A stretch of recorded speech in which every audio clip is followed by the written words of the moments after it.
on Fnatic's side of the jungle as well. And look at Fnatic's movement here. They're also on a ward, so both teams are spotting each other. As soon as Fnatic saw Schalke moving towards topside, Fnatic instantly went topside with the Lucian and Braum. They're like, oh, we want this 2v2. Then they sort of move back again, and they're also moving back, so we get the 2v2 in bottom lane. Reckless might be slightly delayed. This is important for the first push. If Reckless loses 2 or 3 of these melee minions, he actually falls behind in experience. He lost all 3 of them. Yep. Now he's in lane. Rallis, let's see how much he managed to pick up. He moved in. He's now already above 50% experience, and Reckless is only on about 10-15%. Big swing for Schalke. They will get early level 2 and they're AD carry, meaning they can push down Fnatic now. Well, a lot of pressure on Reckless and Yellow Star.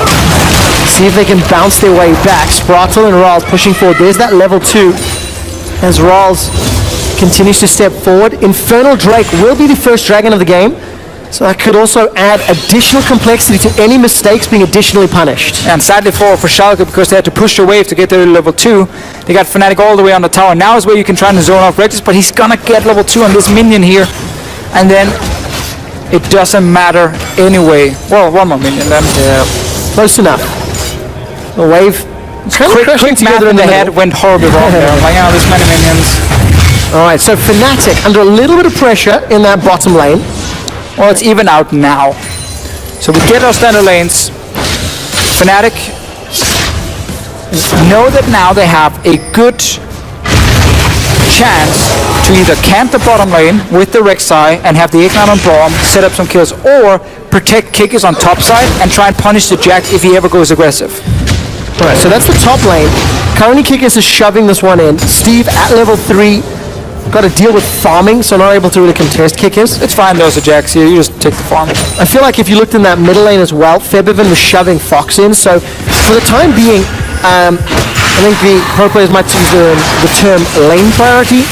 A little bit more options for Fnatic in the opening minutes, especially when you consider how easy it is for Febiven to keep the pressure on Fox. Different so. Gotta keep in mind, Vladimir is still a strong laner despite some of the nerfs, just not as good as he used to be.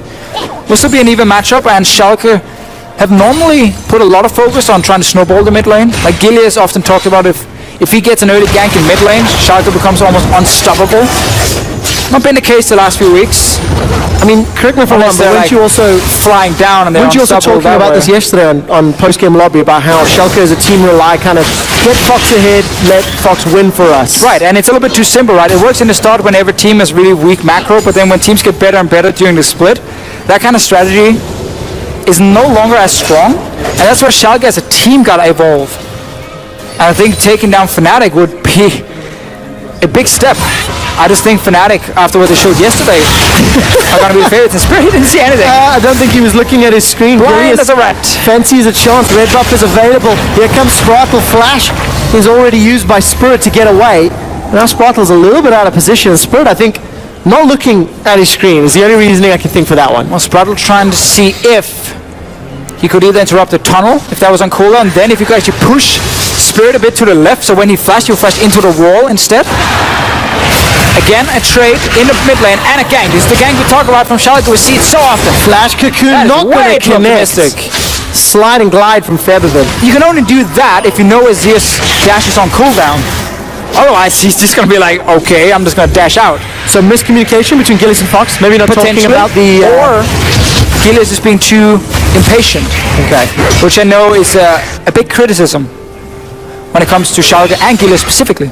Oftentimes being a little bit too eager when it comes to setting up plays. He's been a player that has made and broken games for Schalke. He's single-handedly won them, and he's also single-handedly cost the team games. It is a very harsh criticism, but I think in some ways it is also true. He's definitely he's a 10-0 or 0-10 player in many ways, and this is actually why I still stand by this now fairly old statement of Schalke kind of living and dying by Gilius. But I mean it in the sense that Gilius can hurt his team so much that they end up dying. And if he's actually just playing with the team, not trying to do anything over-aggressive, following the calls, he can make Schalke live. He can actually make Schalke win games just by following them and allowing his laners to carry. Gilius doesn't need to carry for Schalke to win. Yeah, Schalke's definitely got players capable of doing that, especially with Steven Fox here in summer. I wanted to mention that Spirit, Gilius' opposite number, very early Sidestone, not even upgraded his jungle item just yet. Going to be placing a bunch of wards. Continues to farm up as, again, Fnatic playing fairly aggressive. They're shoving these waves in quite frequently every time we look down. Fox doing what he can to push back. But they're not getting any advantage. So we always got to look at the fact that the other side is not having exhaust for late game. Looking at the fact that Jax will become this unstoppable monster in the side lane that a Gnar cannot deal with. Gnar needs to get into team fights. Like, good little trade here from Steve, and then it's all about the return damage on the way out. But it's going to be all about team fighting for Fnatic in this game. They're not going to win the split push war against double TP with Azir. It's all about Fnatic team fighting well. Mess up in one team fight, and because your lanes are now even in farm, Schalke suddenly can snowball out of control. So I really like that narrative. I really like when you when you look at a game and it's oh No, he's farming guys. Just farming. Effective farming. When you look at a game and you can quite clearly see how the comps will interact with one another at different stages of the game. Gilius showed his face middle for an optimistic gank. But neither lane has really gone to the top just yet. Kikis or Steve just continue to trade back and forth. And interestingly, I think because of Sprottle's back timing, even though he interrupted Yellowstar, I feel like he's donated an Infernal Drake, revealing his back to white. Yeah, but this was going to happen almost no matter what. Because Fnatic have the pressure, in the 2v2 bottom side, naturally you will push it in, and then you will get an early dragon for yourself. This is one of the reasons Fnatic were looking for that 2v2. Specifically, so good early start for them when it comes to getting a dragon, but still not getting much of a CS advantage. 68 farm on a Jax already. That's worrying. We're just going to keep tracking it, because what Schalke will do in the mid game is they're going to move the Vladimir to the bottom lane, and they're going to keep the Jax sitting on top lane. They'll obviously split them up and move them around if they want, but they're going to have these two guys in the side lanes, and Fnatic can only play mid lane. They can only use Azir's lane priority and his push in mid to shove it down to mid tower every single time and put pressure that way. Otherwise, Schalke gets to set up the side lane.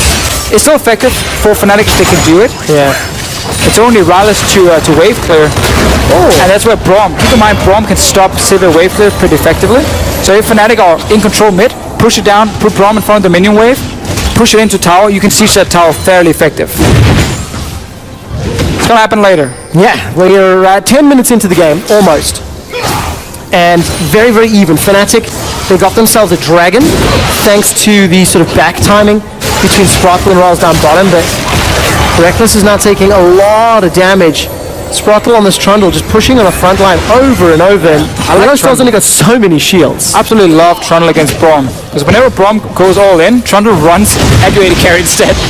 Steve took another trade here. Yeah, Grandmaster's might thrown down as well. Leaps forward, Kikis hops away. A good damage coming out of Steve. And a fairly slow early game. Both junglers not been too active. We had a Gilius gank in mid that was very optimistic. Cost him a flash, obviously slowed him down quite a bit. And Spirit has just been power farming as much as possible. Yeah, Merc trade's now picked up, by the way. Still just sitting on the machete. Slightly different pathing than what I'm used to seeing, but he's keeping up in CS with Gilius. So we've seen it before when it comes to early Sidestone. I also see Tiamat rush quite often, especially in the LCK. Yeah, the boots are a little weird though. Well, let's see. CC and Schalke, stun from Jax, Cocoon from Elise, which are the two things he's targeting, and also a lot of magic damage early, even from the Jax, actually some bonus magic damage coming in, and then from Elise, from Vladimir. It is different. I can see the reason behind it, for sure. When the eventual skirmishes break out, that's when we'll find out whether or not it will be impactful. Gilius, Runic Echoes completed. Negatron Cloaks for both mid laners. Although Fox has already picked himself up those Lucy boots. And because the early game is so slow now, both teams get to set up so much defensive vision. So whenever you see these ganks coming in from Gilius, it's spotted. Like super far away. They saw him move in towards the enemy jungle, down near the Raptor camp already, and they're like, alright, he's coming top. Easy. Just path out. And that's where to invade. Yeah, then suddenly Spirit can invade, and then you get a small advantage. Yeah, you get a Raptor camp. Go you. He's a party hat, and that's it. Yeah, but that party hat is equating to a 1,000 gold lead. You know, plus 20 CS in the top lane for Fnatic, minus 10 in the mid lane, minus 10 in the ADC. The big thing is going to be these mid-game fights. If Fnatic are able to team fight, get a good Mega Gnar ulti down, they're gonna win these fights. And that's what they need. The 1,000 gold lead now is nice. It's great. You take it. You take the Infernal Drake as well. But they're definitely looking for more. So teleports and Mega Gnars, that's what I'm looking for Kikis. For Schalke on the other hand, because we've talked a lot about what Fnatic have to do, how does Schalke get themselves into this? Gilius farming his way up into power. They obviously want to play that side lane you mentioned. Yeah. But at what point or at what item break point does Mr. Rawls get the tap on the shoulder to say, hey buddy, you're a mid laner now? Once we get one item completed for the Vladimir, you can start moving him to the side lane. He's used already the first TP back to lane, so second one can be saved now. The problem is because Fnatic are pushing down mid lane every time, it's really hard to make the swap. Because whenever you then make the swap, you need Rallis to already be mid and then catch the wave on bottom side. And then the second problem is because all tier 1 towers are here, the lanes are so short. It's very hard to set up 1-3-1. They can TP gank on bottom side, potentially on the side of Fnatic. Ooh, flash from Gilius. Respect out of that one. A bite lands onto Gilius. Flash forward from Spirit. Repel comes up. Teleport's coming down from the top laners. First blood is available for somebody to take. Glacial Fissure thrown down by Yellowstone. Sparkle gets stunned up. He's forced to flash away defensively. Fnatic see bringing red health bars in their wake. Febiven's coming down. And Vladimir still sitting mid lane. It's 4.5 seconds on his teleport. Kick is getting Mega Gnar very soon. Schalke realizing the Mega Gnar is too scary and they decide to back away, allowing Fnatic to get a bit of damage on this tower. Good little play from Fnatic. I really like Breaker's positioning in that fight. He managed to single out Mr. Rallis. And when a Lucian finds a Sivir, it's always a one-sided fight in favor of the Lucian.